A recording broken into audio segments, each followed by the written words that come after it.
Everyone, and welcome back to another episode of Swish City, where we're going to be starting off our new series. Where we're going to be going over the power rankings for each team leading up to the season, starting off with number 30. And as you guys could tell by the thumbnail, we're going to be discussing the Brooklyn Nets today. We're going to be diving in, looking at their additions, their subtractions, what I think some key players could be for their squad this season, some players that I'm not too high on, and finally, overall, my prediction for the team. We'll be getting into all of that and more on this episode, so make sure to stay tuned.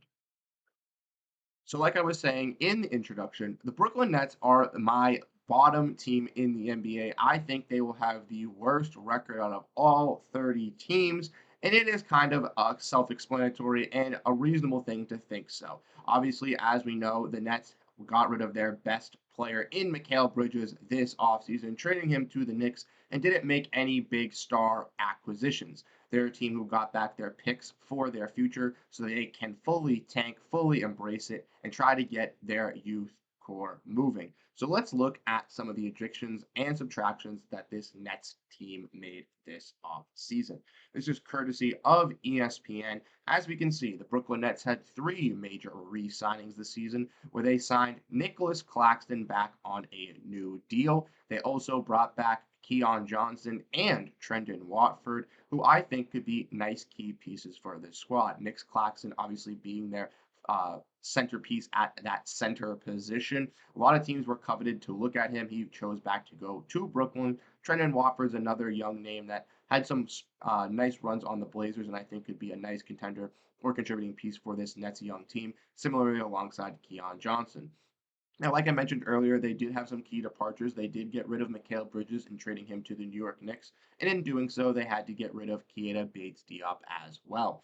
By doing that, they were able to bring in Bojan Bogdanovic and Shake Milton from that trade alongside picks. They also lost Lonnie Walker, who was on an Exhibit 10 day with the Boston Celtics, but were able to kind of relinquish that by bringing in Zaire Williams in a trade with the Grizzlies and also bringing in Killian Hayes. Now, they did trade Mimat. This article does not have it, but Mamadi Diakite, they did trade for Zaire Williams. He was then traded to the Grizzlies and then was ultimately then picked up by the Phoenix Suns. But that's for more of those teams. Like we said, they did make some additions. They also did add Killian Hayes, and he is on a training camp deal at this very moment. He is not on the roster. But when we see this and kind of dive into it, we now can look at this Brooklyn Nets roster, like I mentioned, and it is not the greatest roster. Ben Simmons, Nicholas Claxton, Cameron Johnson, Bojan Bogdanovic, and Dorian Finney-Smith being the players that make the most money, and seemingly only two out of those three names being core pieces for this Nets team in the future, and Nicholas Claxton and Cameron Johnson. Now, Cameron Thomas is another name on this list who I think will definitely be able to grow and be able to get a big ample opportunity to showcase his skills, but this team is very young, highlighted with three first round picks in last year's draft, and I seemingly think they're going to go into that young youth movement direction. So from looking at all of these kind of factors with this Nets team, it ultimately has led me to picking them as the worst team in the Eastern Conference and in the entire NBA. So now we're going to dive in and look at three key players that I think could be great for this team, and then we're going to be looking at some negatives with this team as well. Now I know the kind of elephant in the room is Cam Thomas. We did touch about that a little bit earlier, and I think he's going to have a fantastic season with this Nets squad, really being that focal point on the offense to start off the year. He's going to be the guy with the ball in his hands, taking an abundance of shots, and he already seemingly did that with this Nets team already. And now that the ball is going to be in his hand, basically the whole entire game for the first half of the season, it is going to be a Cam Thomas hoop fest. Nick Claxton's going to be absolutely fantastic, feasting on those boards as well, and I could see that duo being a tandem that the Nets definitely want to build upon and build across with this new kind of formation that they're kind of bringing up. But ultimately, I think there's some other players other than Cam Thomas that definitely need to be talked about. And that core group of three would be the draft class of 2023 from last season. Jalen Wilson, Noah Clowney, and Derek Whitehead. Now, all three of these players, I think, could be key integral pieces for how the Nets want to develop and kind of go into their future. We've seen with this Nets team, kind of last season, they wanted to contend with Mikal Bridges, even if that wasn't the best case scenario for the squad. And some of these guys didn't get that ample opportunity. Whitehead was out for the majority of the season with an injury, so it wasn't like he was going to be gifted that opportunity anyways. But now with a younger team going into that direction, him, Cam Thomas can definitely flourish alongside Dennis Schroeder being that veteran point guard to kind of mentor them. Noah Clowney is also exerting himself into a big man group with a bunch of young guys, Dayron Sharp and other big men in Nicholas Claxton, who's just re-signed. But Clowney, I think, can work as that power forward playing alongside of Nicholas Claxton. Clowney can be that offensive guy helping out in scoring alongside Claxton, who's that defensive beast and protecting the rim.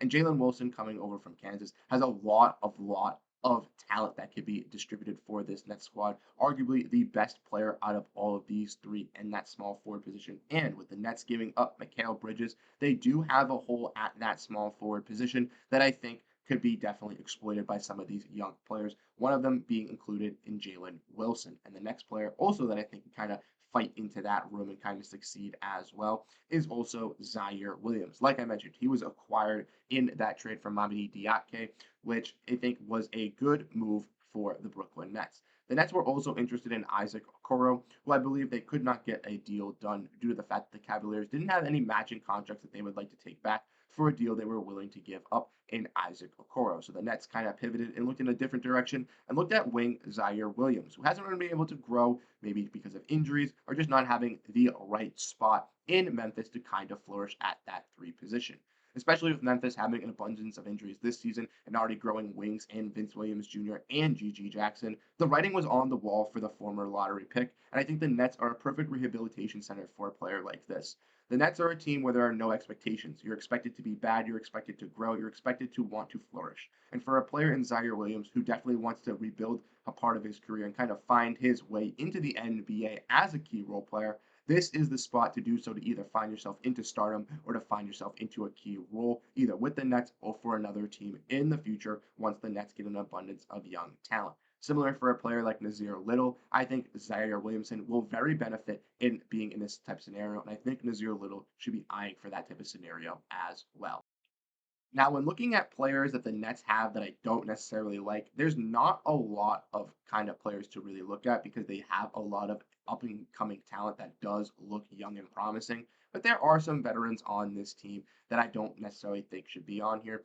One of them being Dennis Schroeder. I'm not necessarily hating on him. I just think that he could kind of, I think he's going to be a good veteran for some of these young guys. But I think maybe at the deadline, we could see him move to a championship squad for either a young piece or a pick in return. And then the other player, obviously, being the player in Ben Simmons. Now, Ben Simmons, as we all know, has that egregious contract of $40 million that is not going to be able to be moved off of with this Brooklyn Nets team. Therefore, they have to ride out this contract and basically just succumb to paying the contract in full. Therefore, the Nets are taking up $40 million in contract space to a player that should not be getting that contract, and no team wants to take on his contract because he's not healthy.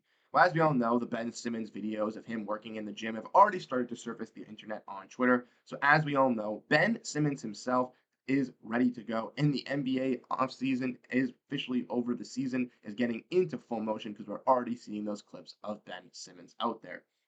Personally, I don't think that Ben Simmons is really going to add anything to this Nets squad. He might be a ample veteran, but who knows how long he's going to be able to stay healthy and to stay on this court. Like I said, I wish nothing but the best for Ben Simmons, but ultimately for the Nets, it's kind of a bad decision because they're stuck with his contract. They know he can't play, and they just want to see him develop and grow so they can have him succeed, or in general, just to be off his contract to be able to get other assets and to be able to move in a direction as a franchise. Ultimately, they're stuck in this hard place for now, and I don't see a trade happening for Ben Simmons in the foreseeable future unless he just turns up immensely. But then, even at that point, I don't even know if a team would want to buy in on him at that rate due to the fact that it could be just inconsistencies with him playing on the Nets. Hopefully, Ben Simmons can have a little bit of a bounce back career, but I'm not buying in on anything on Ben Simmons this season.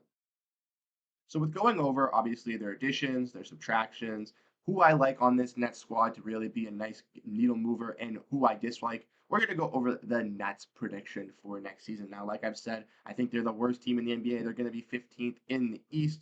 So I have them finishing at a whopping 16 and 66 record this season, falling one game short of the Pistons record this year, where they finished 17 and 65. Now, the reasoning behind this is because even though the Pistons were an egregious team last season, they had some coaching discrepancies at the beginning of the year. Obviously, bringing Jaden Ivey off the bench was not the right move, and starting a guy in Killian Hayes, and we can clearly see that in the direction where the Pistons went and where it started a long time losing streak. I also see Monty Williams, not really kind of buying into that system and not really kind of finding those guys out and having some hardships in finding that out throughout the season. So therefore, I think the Nets are going to see in a similar standpoint. Bringing in a new coach, they don't have a star player. They're kind of buying into Cam Thomas, who's going to shot chuck a bunch of games. In some games, he might look good, but some games he's going to get 40 points while shooting 30% from the field, and you are going to see it. And Claxton's going to look like a solid rebounder and getting a lot of offensive boards, but a lot of those are going to be missed opportunities from a bunch of these players because they're going to be taking a bunch of shots and trying to fight for their own time, especially with a bunch of youngins in this group.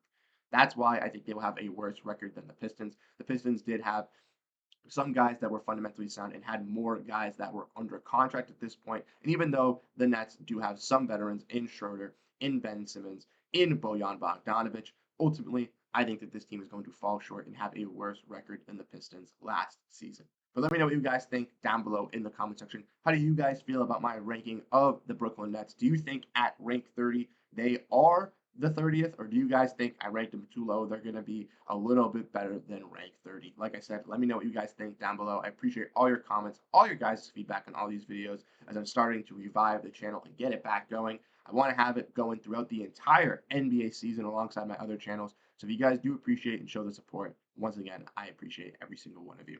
Once again, I'm Bruce Veliz, signing off on Switch City. Have a great rest of your day, and go NBA.